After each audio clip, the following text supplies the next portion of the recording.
Hey guys, so we are on Unit 5, Lecture 6, Life Under Nazi and Japanese Occupation. Just in case you're reading in the book, this is page 573, chapter 17, section 2. I don't know what's happening with my marker. That's supposed to say, I can't get it to write, 17, section 2. Well, something's wrong with my marker. Okay, so Hitler is beginning to set up his new order.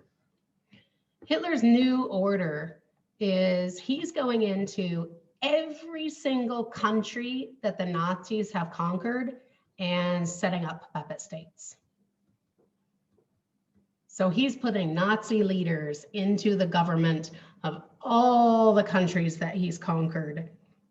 He's also working on his plan of making room for the Aryans, and he's pushing out all the Eastern Slavs and just kicking them out of their country, making them go live somewhere else. Some of them he's sending to concentration camps, some he's just saying, you can't live here anymore.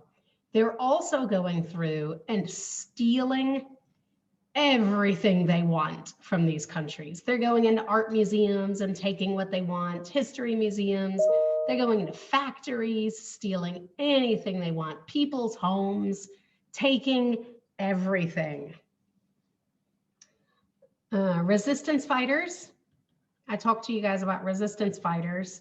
They are all tortured and then murdered, all of them.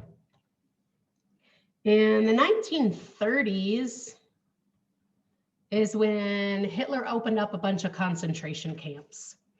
And he sent anyone that he considered racially inferior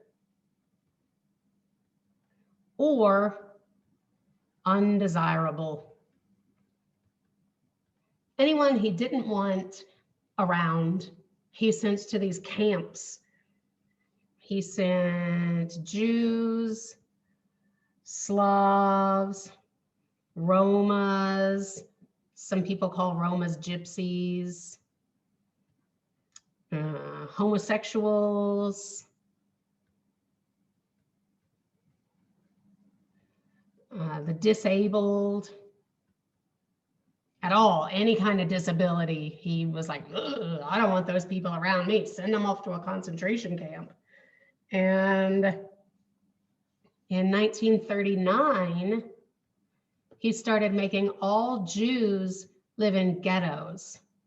A ghetto is where they take this, like, they took a section of the city and blocked it off and said they can only live here. Let's say all of this is Almaty, and they would completely wall off this one little section of Almaty and say all the Jews have to live in that square.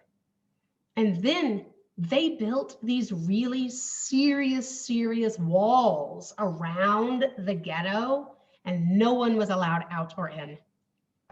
It was, so living conditions were really bad. It was dirty. It was just like run down. People were sick all the time. People were starving because they couldn't get out to get food. Ghettos were bad. And then in 1941, Germany announced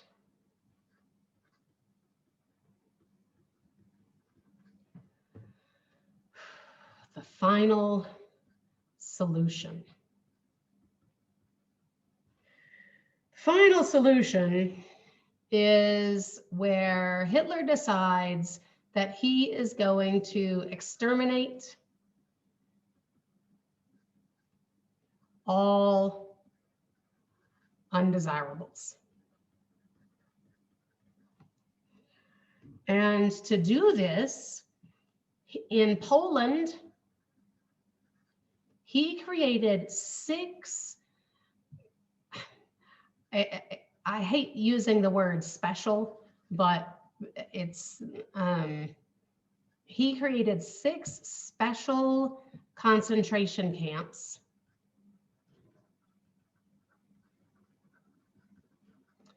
that the only reason they existed was to kill people. If you were sent to one of these 6 camps, it was to die. And it was Jews, and then that list that I gave you before, definitely Jews, homosexuals. If you were gay, you were dead. He didn't like actors. Actors were often sent to their deaths. In the end, 6 million Jewish people were killed in concentration camps, and at least 6 million others. So the other undesirables.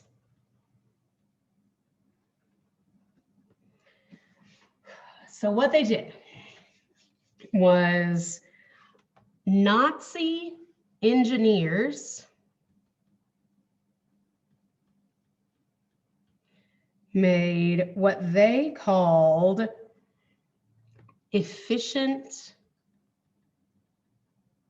ways to kill large amounts of people.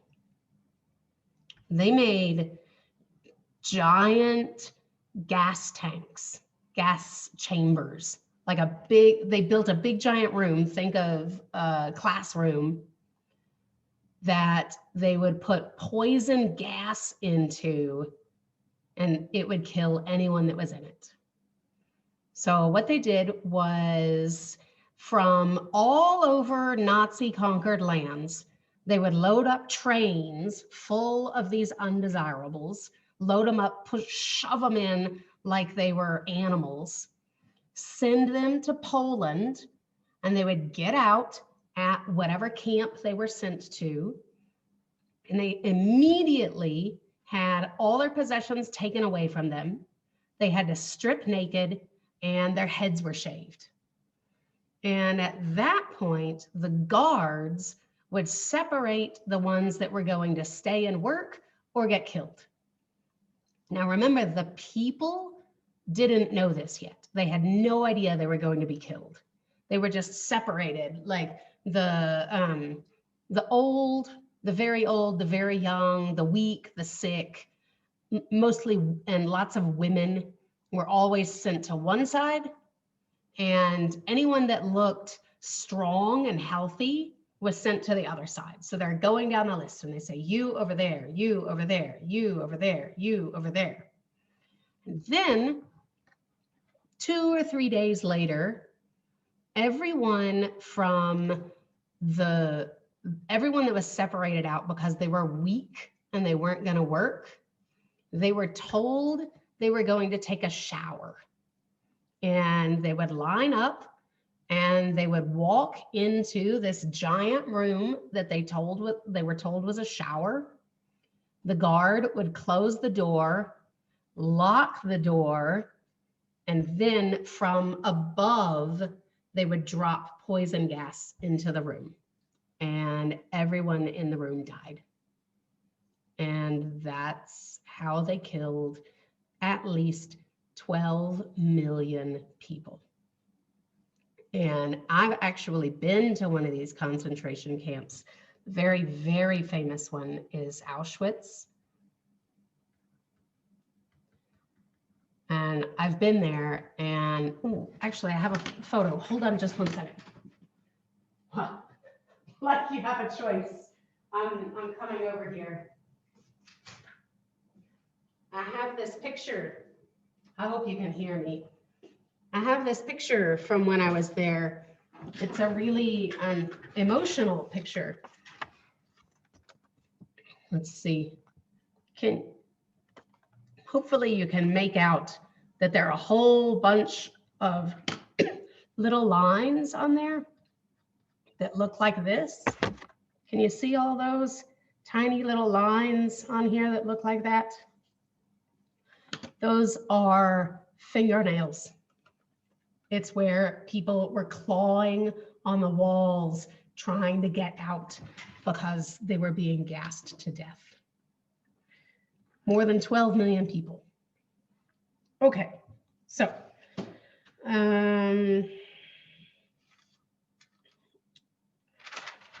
that was the final solution. The final solution was to exterminate all undesirables.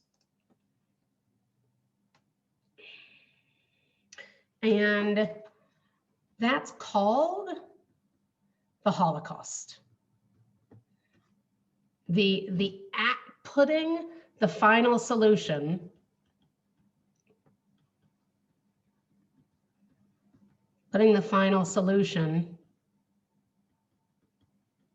I know I didn't spell that right. The final solution into action and killing all those people. Today, now, we call that the Holocaust. Okay. So I'm going to go back to in 1943. Well, sorry, a little bit more about the Holocaust. It was between 1941 and 1945. So in these 4 years, that's when they killed 12 million people, at least 12 million people, and 6 million of them were Jews alone.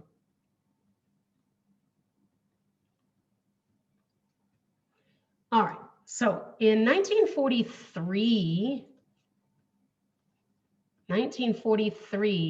there was a rebellion in the Warsaw Ghetto.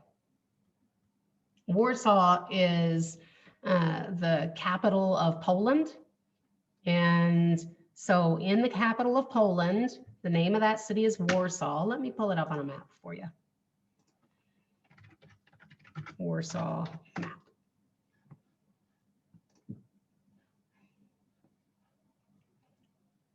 Here's Warsaw. There's Poland, Warsaw. So inside the city of Warsaw, there was a ghetto. I don't know, I might be able to find it. I bet I can. Yes. Okay, so here's the Jewish section of, here's the Jewish section of Warsaw, and they had big walls put up around it. The people inside the ghetto put up a resistance, and they fought hard. They had like people that wanted to help them from the outside had helped smuggle in guns to them, and they had like secretly made spikes and swords out of any sticks or anything they could find, and they rose up against the Nazis.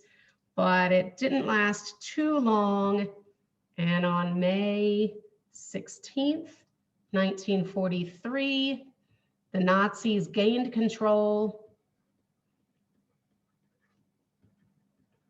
and they killed every, why did I put 2 L's? They killed every single person in the ghetto, all of them. They just murdered them all. Okay, now, not everyone was horrible. Some people actually tried to help. There were some people that risked their lives to try to save Jews. Some people hid Jews in the attics of their homes. Some people pulled up the wood and the tile on the floor of their home and dug out holes and then laid the wood back down so that no one would know there was anything under there, and they hid Jews under there. All those people were part of the resistance. But there weren't enough of them. And there were other people that just ignored it and pretended like it wasn't happening. Anyone in this area that claimed they didn't know it was happening, they were seriously in some major denial, because everyone knew what was happening to the undesirables. Everybody knew. And some people, they just ignored it like it wasn't happening. Then the Vichy government, that's the government, the puppet government in France, they sent thousands of French people off to the concentration camps.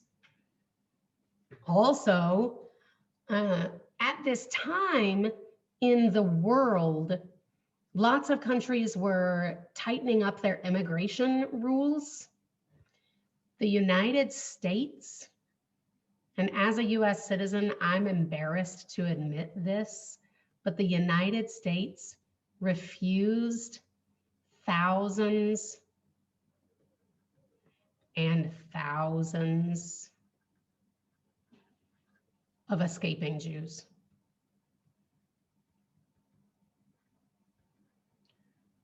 So Jews from Europe would make it to the coast, they would get on a boat, and they would flee. They're terrified. The Nazis are coming for them.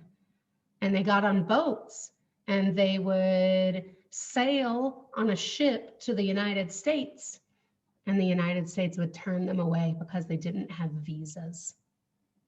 And a lot of those people, they would go from like country to country to country, and they would all turn them away and refuse because they refused to be let in, and they would have no choice but to go back to Europe and then wind up in a concentration camp or perhaps in a gas chamber.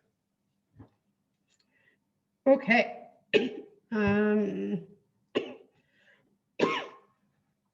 Sorry.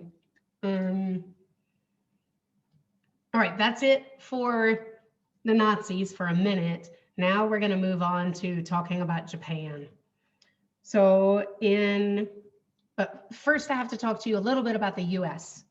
In 1939, when the war began, the United States signed a Neutrality Act. Hopefully you all know what neutrality means. Neutrality, neutral. They said they weren't going to take sides and they weren't going to be in the war. We're not doing this. We're not having anything to do with that war. That's the Europeans' war. We have nothing to do with it. We're staying out of it. But the president of the United States, FDR, this is Franklin Delano Roosevelt, but he's always just known as FDR. He actually personally kind of wanted to be involved, but you guys know how the US government works. We've talked about it a whole bunch of times. The president doesn't just get to do whatever the president wants to do. And so a Neutrality Act was voted, but FDR was looking for ways to get around it. So he, in March of 1941, he convinced Congress to sign the Lend-Lease Act. The Lend-Lease Act. And this meant that he could lend or lease anything to anyone he wanted to for if he believed that he was acting in the protection of the United States. First, let me make sure you know the difference in lend and lease. Lend if I lend you my pen, you're not paying me any money. I'm just letting you borrow it. But to lease is, sure, I'll let you use my pen for 2010 a day. So that's the difference in lending and leasing. To lend is to let someone borrow something. To lease is to let someone, like, they pay you money to borrow something that is yours, but eventually you're going to get it back. So the Lend-Lease Act. FDR could lend or lease anything, a warship, an airplane bomber, anything. He could lend anything he wanted to any country as long as he said he was doing it to protect the United States. And then, so that was in March. Then in August of 1941, he met secretly. FDR met secretly with Winston Churchill. They met on a warship in the middle of the ocean, completely secretly, to discuss the final destruction of Nazi tyranny. Okay, now I had to get you that kind of info on America. Now I'm going backwards a little bit. At 1939, at the beginning of the war, Japan saw this war as an opportunity for them to expand their empire. And they were going all through, I think I've still got the map up. Yeah, let me make this smaller. Okay, so here's Japan. Japan started going through and taking over all these islands, took over Southeast Asia. And then when I make this bigger, when I go in closer, you can see there's, look at all these tiny little islands in here. They started taking over all these islands, and the US saw this and they didn't like it. The US was not cool with Japan taking over all these islands. And Japan went to America to try to buy resources so they could make more warships. Like, sell us your steel, America, so we can build warships. Sell us your, I don't know, whatever, so we can make guns. And the US refused. The United States refused to sell anything to Japan. Well, Japan was really angry about this because they saw it as a direct interference with them building their empire. And so there were these really tense moments between Japan and the US. But they had talks. They had diplomatic talks. Diplomats from Japan, diplomats from the US would sit down and try to talk. How can we make peace? Like, we're not going to sell you our resources, but we don't want you mad at us about it. Let's talk about this and see how we can deal with it. Well, the talks went on for 2 years. Talks went on for 2 years, and they weren't going anywhere. Japan wanted the resources. The US was not going to do it. And so, on December 7th, 1941, General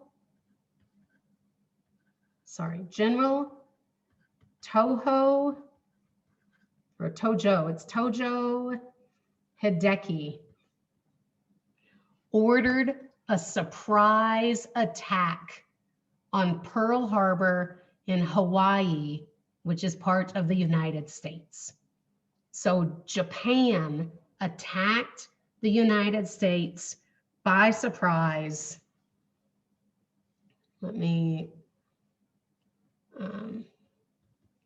Japan attacked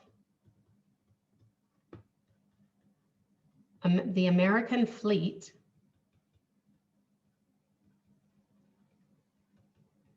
in Pearl Harbor, Hawaii. The US was not expecting that at all. Everything was a surprise, a complete shock. 2,400 people died. Battleships were destroyed, airplanes were destroyed. It was a big mess. FDR, his famous quote from that day is, "This is a date that will live in infamy." That means will like always be famous. So Congress on that day, February 7th, I don't know why I said February, December 7th, FDR got Congress to declare war on Japan.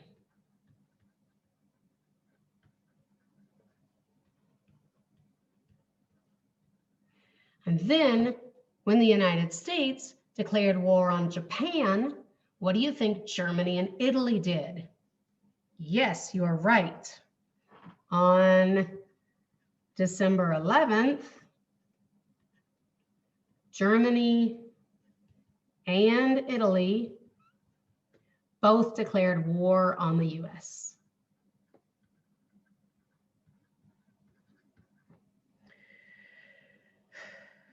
In the long run, Japan's idea to strike Hawaii was a very, very bad idea for them, because when the United States joined in the war was when everything started flipping for the Axis powers. Do you guys remember? The Axis powers had taken over almost all of Europe. They were winning, and the US had nothing to do with it.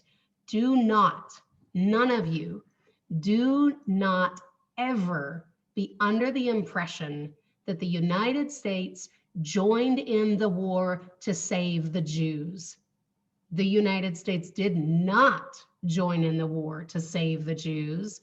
The United States did not join in the war to take over Nazi Germany, to take over fascist Italy. They were staying out of it. They were turning Jews away at the borders because they didn't have visas. They were looking the other way and ignoring none of that was happening. Ignoring all of that was happening. And it wasn't until Japan attacked on US soil that FDR got Congress to say, we're not having that. We are at war with Japan.